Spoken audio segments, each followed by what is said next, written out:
సమూయేలు 25వ అధ్యాయము. సమూయేలు మృతి నొందగా ఇశ్రాయేలీయులందరూ కూడుకొని అతడు చనిపోయినని ప్రలాపించుచు రామాలోనున్న అతని ఇంటి నివేశనములో అతని సమాధి చేసిన తరువాత దావీదు లేచి పారాను అరణ్యమునకు వెళ్ళెను.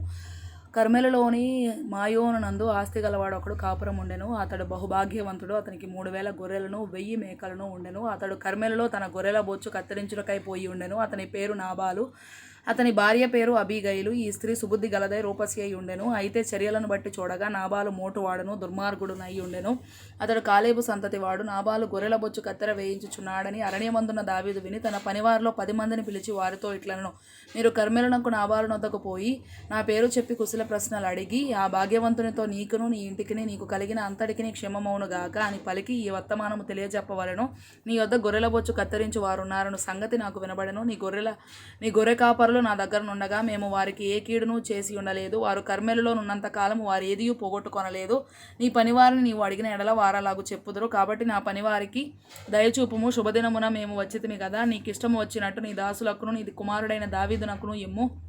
దావీదు పనివారు వచ్చి అతని పేరు చెప్పి ఆ మాటలన్నిటినీ నాబాలునకు తెలియజేసి కూర్చుండగా నాబాలు, దావీదు ఎవడు, యెషై కుమారుడు ఎవడు, తన యజమానులను విడిచి పారిపోయిన దాసులు ఇప్పుడు అనేకులున్నారు. నేను సంపాదించుకున్న అన్నపానములను నా గొర్రెల బొచ్చు కత్తిరించి వారి కొరకు నేను వధించిన పశుమాంసమును తీసి నేను బొత్తిగా ఎరగని వారికి ఇత్తునా అని దావీదు దాసులతో చెప్పగా దావీదు పనివారు వెనుకకు తిరిగి దోవ పట్టుకొని పోయి అతనికి ఈ మాటలన్నీ తెలియజేసిరి. అంతటా దావీదు వారితో, మీరందరూ మీ కత్తులను ధరించుకొనుడు అనగా వారు కత్తులు ధరించుకొండ్రి. దావీదు కూడాను కత్తి ఒకటి ధరించెను. దావీదు వెనుక దాదాపు 400 మంది బయలుదేరగా 200 మంది సామాను దగ్గర నిలిచిరి. పనివాడు ఒకడు నాబాలు భార్య అయిన అబీగయిలుతో ఇట్లనెను, అమ్మా, దావీదు అరణ్యములో నుండి మన యజమానుని కుశల ప్రశ్నలు అడుగుటకై దూతలను పంపించగా అతడు వారితో కఠినముగా మాటలాడెను. అయితే ఆ మనుషులు మాకెంతో ఉపకారము చేసి ఉన్నారు. మేము పొలములో వారి మధ్యను సంచరించుచున్నంతసేపు అపాయము గాని నష్టము గాని మాకు సంభవింపనే లేదు. మేము గొర్రెలను కాయచున్నంతసేపు వారు రాత్రింబగళ్ళు మా చుట్టూ ప్రాకారముగా ఉండిరి. అయితే మా యజమానునికి అతని ఇంటి వారికి అందరికీ వారు కీడు చేయ నిశ్చయించి ఉన్నారు గనక ఇప్పుడు నీవు చేయవలసిన దానిని బహుజాగ్రత్తగా ఆలోచించుము.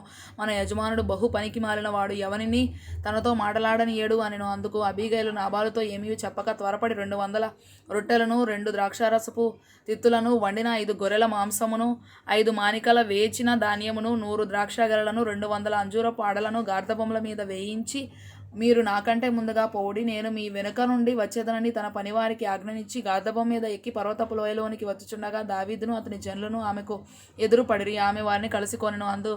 అంతకు మునుపు దావీదు నాబాలునకు కలిగిన దాని అంతటిలో ఏదియూ పోకుండా ఈ అరణ్యంలో అతని ఆస్తి అంతయు నేను వ్యర్థముగా కాయచు వచ్చితిని, ఉపకారమునకు నాకు అపకారము చేసి ఉన్నాడే అని అనుకొని అతనికున్న వారిలో ఒక మగపిల్లవారిని నేను తెల్లవారునప్పటికీ నేను ఉండనీయను, లేదా దేవుడు మరి గొప్ప అపాయము దావీదు శత్రువులకు కలగజేయును గాక అని ప్రమాణము చేసి ఉండెను. అబీగయిలు దావీదును కనుగొని గార్ధబొమ్మ మీద నుండి త్వరగా దిగి దావీదునకు సాష్టాంగ నమస్కారము చేసి అతని పాదములు పట్టుకొని ఇట్లనెను, నా ఏలినవాడా, ఈ దోషము నాదని ఎంచుము. నీ దాసురాలనైన నన్ను మాటలాడనిమ్ము. నీ దాసురాలనైన నేను చెప్పు మాటలను ఆలకించుము.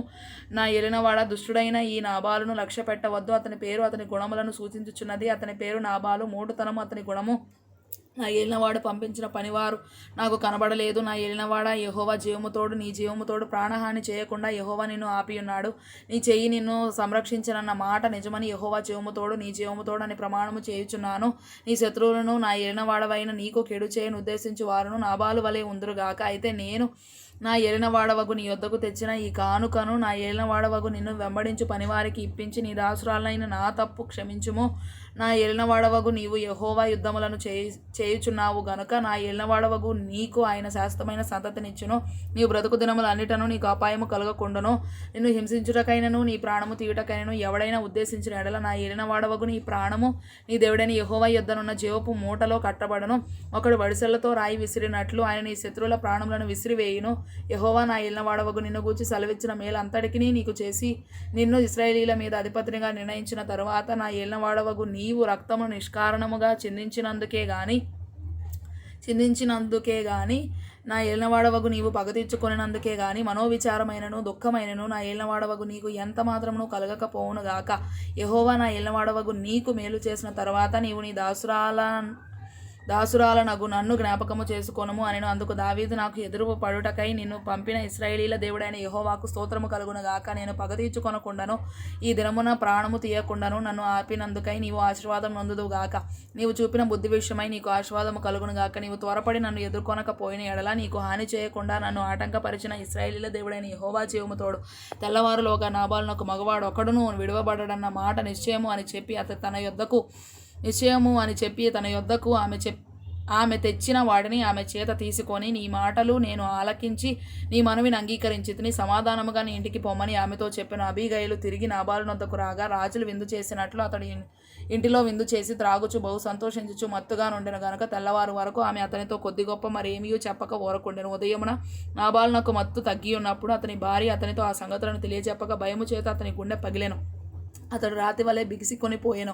10 దినములైన తరువాత యెహోవా నాబాలును మొత్తగా అతడు చనిపోయెను. నాబాలు చనిపోయినని దావీదు విని యెహోవా నాబాలు చేసిన కీడును అతని తల మీదికి రప్పించెను గనుక తన దాసుడనైనా నేను కీడు చేయకుండా నన్ను కాపాడి నాబాలు వలన నేను పొందిన అవమానమును తీర్చిన యెహోవాకు స్తోత్రము కలుగునుగాక అనెను. తరువాత దావీదు అబీగయలును పెండ్లి చేసుకొనవలనని ఆమెతో మాట్లాడ తగిన వారిని పంపెను. దావీదు సేవకులు కర్మెలులోనున్న అబీగయలు నొద్దకు వచ్చి, దావీదు మమ్మను పిలిచి నిన్ను పెండ్లి చేసుకొనుటకై తోడుకొని రండని పంపెననగా ఆమె లేచి సాగిలపడి, నా ఏలినవాని చిత్తము, నా ఏలినవాని సేవకుల కాళ్ళు కడుగుటకు నా ఏలినవాని దాసురాలనగు నేను సిద్ధముగానున్నానని చెప్పి త్వరగా లేచి గార్ధబం మీద ఎక్కి తన వెనుక నడుచుచున్న 5 పనికత్తులతో కూడా దావీదు పంపిన దూతల వెంబడి రాగా దావీదు ఆమెను పెళ్లి చేసుకొనెను. మరియు దావీదు యెజ్రెయేలు స్త్రీ అయిన అహీనోయమును పెళ్లి చేసుకొని ఉండెను. వారిద్దరూ అతనికి భార్యలుగా ఉండిరి. సౌలు తన కుమార్తె అయిన మీకాలు అను దావీదు భార్యను పల్తీయేలను గల్లీము వాడైన లాయీషు కుమారునికి ఇచ్చి ఉండెను.